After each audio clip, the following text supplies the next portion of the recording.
Hi, this is Dr. Rajkumar.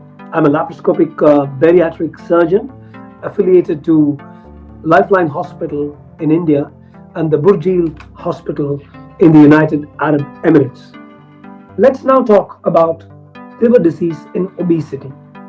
A bright liver on an ultrasound and increased levels of hepatic enzymes, namely aminotransferase ALT or aspartate aminotransferase AST or gamma glutamyl transferase GGT are the hallmarks of the whole spectrum of NAFLD. They are common in obesity and their prevalence increases progressively with increasing BMI. If one does a liver biopsy on such a patient, those with a moderate or severe fatty change, you will find lipogranulomas, focal necrosis, or parenchymal inflammation. These are significantly more in obese patients than in non-obese patients. Studies have shown that the risk for steatosis was 4.6 times higher in obese persons and only 5.8 times higher in persons who were obese and drank heavily. So the obesity seems to be a huge basic denominator, with alcohol also worsening it. Let's look at the fatty liver process. What is the fatty liver process? Abdominal obesity and metabolic syndrome cause insulin resistance. Insulin resistance increases the fatty acid levels in the blood. The fat, in turn, accumulates inside the liver cells. The fat in the liver cells causes inflammation and damage to liver tissue, leading to steatohepatitis. This, unfortunately, can only be diagnosed after a liver biopsy is done. Further liver damage results, of course, in liver fibrosis and then liver cirrhosis. NASH has been linked to an increased risk of heart attack and stroke. The metabolic syndrome, of course, which I started with, I must tell you, is abdominal obesity along with high triglycerides, blood pressure, sugar, and or low HDL cholesterol. What is the prevalence of fatty liver disease?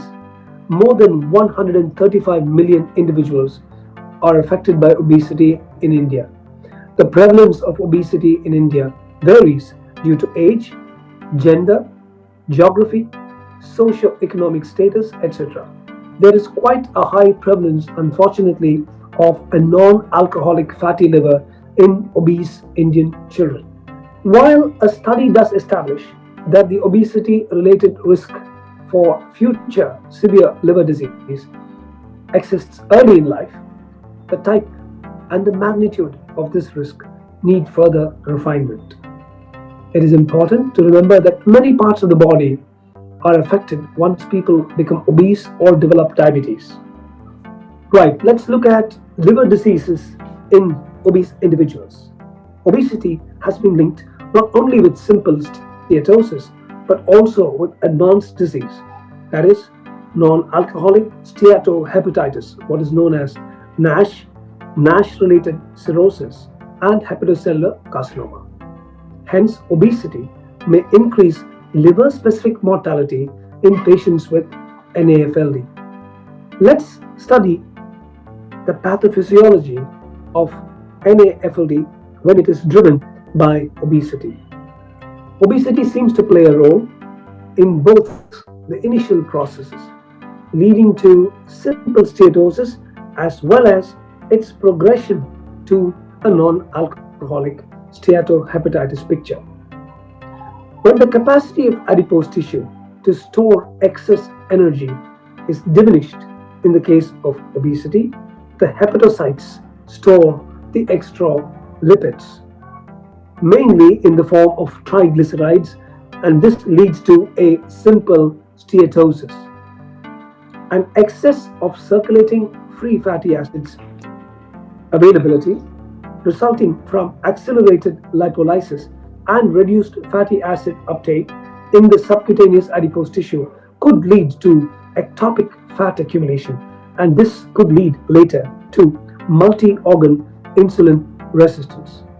Thus, the main substrate for intrahepatic triglycerides, namely free fatty acids, is derived from the diet and adipose tissue lipolysis, but also from de novo lipogenesis within the hepatocyte from other sources such as carbohydrates. By this way, the fat is redistributed from normotopic to ectopic sites. Lipotoxicity and glucotoxicity play central roles in both the development of simple steatosis and its subsequent progression to NASH.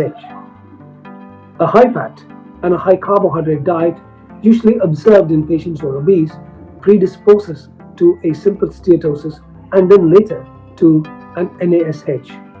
Pathophysiological mechanisms connecting lipotoxicity and glucotoxicity with simple steatosis and NASH include defects in the mitochondria, stress in the endoplasmic reticulum, and oxidative stress. The lack of hepatocyte capacity to dispose excess free fatty acids results in a condition called lipoapoptosis, which is an essential feature of NASH. Now, let's look at what unmanaged obesity can do to an individual. When obesity is not successfully managed at the level of steatosis itself, an intrahepatic inflammatory process gets triggered. This happens because of an unsuccessful counter-regulatory effort to limit the process of simple steatosis. During this process, the hepatic innate immune cells, including Kupffer cells, dendritic cells, and hepatic stellate cells, are activated, and the liver is progressively infiltrated by immune cells, including neutrophils, monocytes, T lymphocytes, as well as macrophages.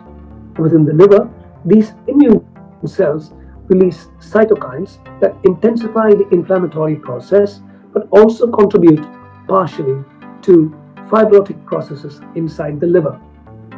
Obesity also affects the liver through adipokines, which may contribute to simple steatosis, NASH, cirrhosis, and even carcinogenesis. Studies have shown that among asymptomatic overweight or obese individuals, there is a high prevalence of liver steatosis. The insulin resistance index and the adiponectin levels are significant and independent predictors of ongoing liver steatosis. How does one diagnose this?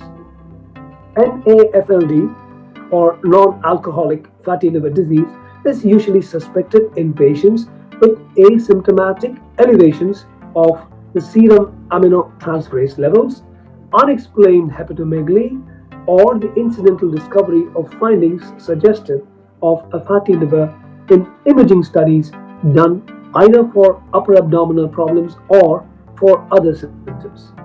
The clinical presentation varies, of course, from patient to patient. Most are asymptomatic or have very minimal non-specific complaints, such as maybe malaise or some abdominal discomfort.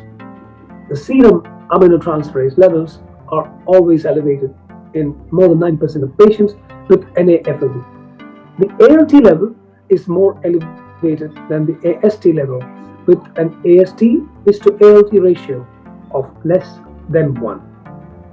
Radiologic modalities such as ultrasonography, CT scans, MRI scans, etc. may show an increased fat accumulation in the hepatic parenchyma.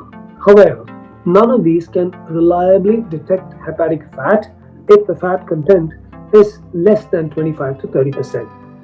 Magnetic resonance spectroscopy is a promising modality that allows a quantitative assessment of the fat content inside the fatty liver. Importantly, no imaging study can distinguish fat alone from steatohepatitis, and none are able to reliably identify or quantitatively identify fibrosis. Liver biopsy at this day and age remains the gold standard and the best diagnostic test for confirming and staging non-alcoholic fatty liver disease.